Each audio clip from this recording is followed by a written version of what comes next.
അപ്പൊസ്തലന്മാരുടെ പ്രവർത്തനങ്ങൾ അധ്യായം 17. തെസ്സലോനിക്കായിൽ അവർ ആംഫിപോളിസ്, അപ്പോളോണിയ എന്നീ സ്ഥലങ്ങളിലൂടെ യാത്ര ചെയ്ത് തെസ്സലോനിക്കായിലെത്തി. അവിടെ യഹൂദരുടെ ഒരു സിനഗോഗ് ഉണ്ടായിരുന്നു. പൗലോസ് പതിവനുസരിച്ച് അവിടെ ചെന്ന് 3 സാബത്തുകളിൽ വിശുദ്ധ ഗ്രന്ഥത്തെ ആധാരമാക്കി അവരോട് സംവാദത്തിലേർപ്പെട്ടു.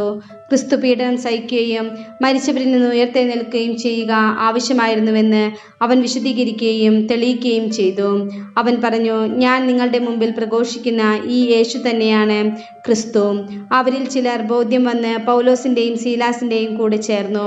ദൈവഭക്തരായ അനേകം ഗ്രീക്കുകാരും നിരവധി കുലീന വനിതകളും അപ്രകാരം ചെയ്തു. എന്നാൽ യഹൂദർ അസൂയപ്പെട്ട് ചില നീചന്മാരെ ഒരുമിച്ച് കൂട്ടി നഗരത്തെ ഇളക്കി. അവർ ജാസന്റെ ഭവനത്തിൽ തള്ളിക്കയറുകയും അപ്പോസ്തലന്മാരെ ആൾക്കൂട്ടത്തിനിടയിലേക്ക് ഇറക്കിക്കൊണ്ടുവരുന്നതിന് പരിശ്രമിക്കുകയും ചെയ്തു. അവരെ കണ്ടെത്താൻ കഴിയാതെ വന്നപ്പോൾ ജാസനെയും ചില സഹോദരന്മാരെയും നഗരാധിപന്മാരുടെ അടുക്കൽ വലിച്ചിഴച്ചു കൊണ്ടുവന്ന് അവർ വിളിച്ചു പറഞ്ഞു, ലോകത്തെ തലകീഴ് മറിച്ച ഈ മനുഷ്യർ ഇതാ ഇവിടെയും വന്നിരിക്കുന്നു. ജാസൻ ഇവർക്ക് ആതിഥ്യം നൽകി. യേശുവെന്ന മറ്റൊരു രാജാവിൻ്റെ പേര് പറഞ്ഞുകൊണ്ട് ഇവരെല്ലാവരും സീസറിന്റെ കൽപ്പനകൾക്കെതിരായി പ്രവർത്തിക്കുന്നു. ഇത് കേട്ട് നഗരാധിപന്മാരും ജനക്കൂട്ടവും അസ്വസ്ഥരായി. അവർ ജാസനെയും മറ്റുള്ളവരെയും ജാമ്യത്തിൽ വിട്ടയച്ചു. ബെറോയായിൽ രാത്രിയായപ്പോൾ സഹോദരന്മാർ പെട്ടെന്ന് പൗലോസിനെയും സീലാസിനെയും ബെറോയായിലേക്ക് അയച്ചു. അവർ അവിടെ എത്തി യഹൂദരുടെ സിനഗോഗിലേക്ക് പോയി. ഈ സ്ഥലത്തെ യഹൂദർ തെസ്സലോനിക്കായിലുള്ളവരെക്കാൾ മാന്യന്മാരായിരുന്നു. ഇവർ അതീവ താല്പര്യത്തോടെ വചനം സ്വീകരിച്ചു. അവർ പറഞ്ഞത് സത്യമാണോ എന്ന് അറിയുവാൻ വിശുദ്ധ ഗ്രന്ഥങ്ങൾ അനുദിനം പരിശോധിക്കുകയും ചെയ്തിരുന്നു. അവരിൽ പലരും വിശ്വാസം സ്വീകരിച്ചു, കൂടാതെ ഗ്രീക്കുകാരിൽ ബഹുമാന്യരായ പല സ്ത്രീകളും പുരുഷന്മാരും.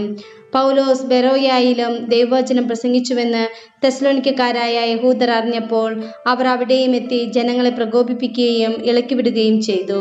ഉടൻ തന്നെ സഹോദരർ പൗലോസിന് കടൽ തീരം വരെ ചെന്നെത്തുന്നതിനുള്ള സജ്ജീകരണങ്ങൾ ചെയ്ത് അവനെ യാത്രയാക്കി.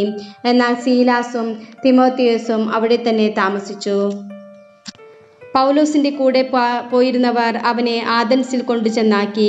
സീലാസും തിമോത്തിയോസും കഴിയുന്നതും വേഗം തൻ്റെ അടുക്കൽ എത്തിച്ചേരണമെന്ന അവൻ്റെ നിർദ്ദേശവുമായി അവർ തിരിച്ചു പോന്നു.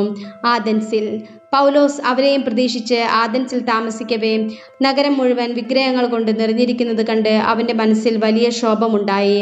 അതിനാൽ സിനഗോഗിൽ വെച്ച് യഹൂദന്മാരുമായും മറ്റു ഭക്തജനങ്ങളുമായും പൊതുസ്ഥലത്ത് വെച്ച് എല്ലാ ദിവസവും അവിടെ കൂടിയിരുന്നവരുമായും അവൻ വാദപ്രതിവാദം നടത്തി. ചില എപ്പിക്കൂരിയൻ ചിന്തകരും സ്റ്റോയിക് ചിന്തകരും അവനോട് തർക്കിച്ചു. ചിലർ പറഞ്ഞു, ഈ വിഡ്ഢി എന്തു പറയാനാണ് ഭാവിക്കുന്നത്? ഇവൻ വിദേശ ദേവതകളുടെ പ്രചാരകനാണെന്ന് തോന്നുന്നു എന്ന് മറ്റുള്ളവർ പറഞ്ഞു. അവൻ യേശുവിനെക്കുറിച്ചും പുനരുത്ഥാനത്തെക്കുറിച്ചും പ്രസംഗിച്ചിരുന്നു.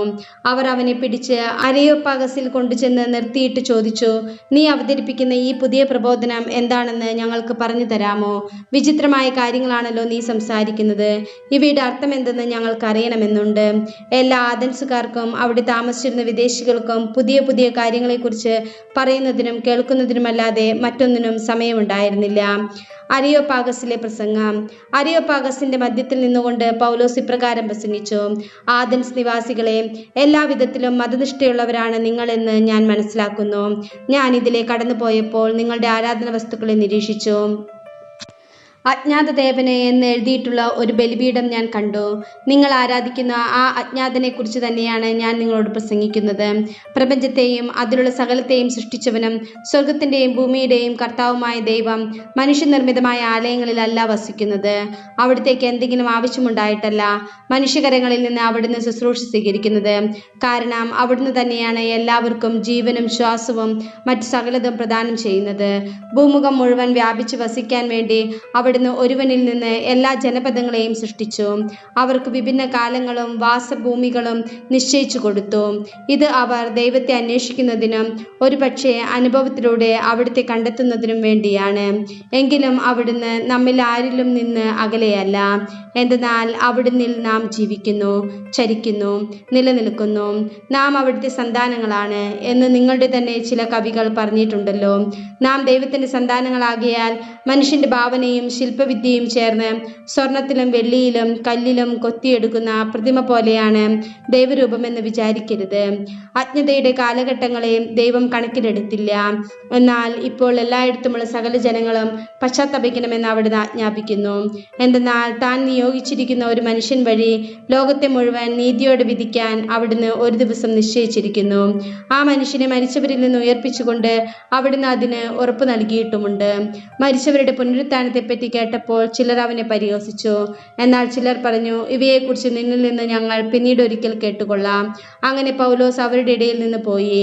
എന്നാൽ കുറെ ആളുകൾ അവനോട് ചേർന്ന് വിശ്വാസം സ്വീകരിച്ചു. അരിയോപാഗസുകാരൻ ഡയനീഷ്യസും ദമാറിസ് എന്നു പേരുള്ള സ്ത്രീയും മറ്റു ചിലരും അക്കൂട്ടത്തിലുണ്ടായിരുന്നു.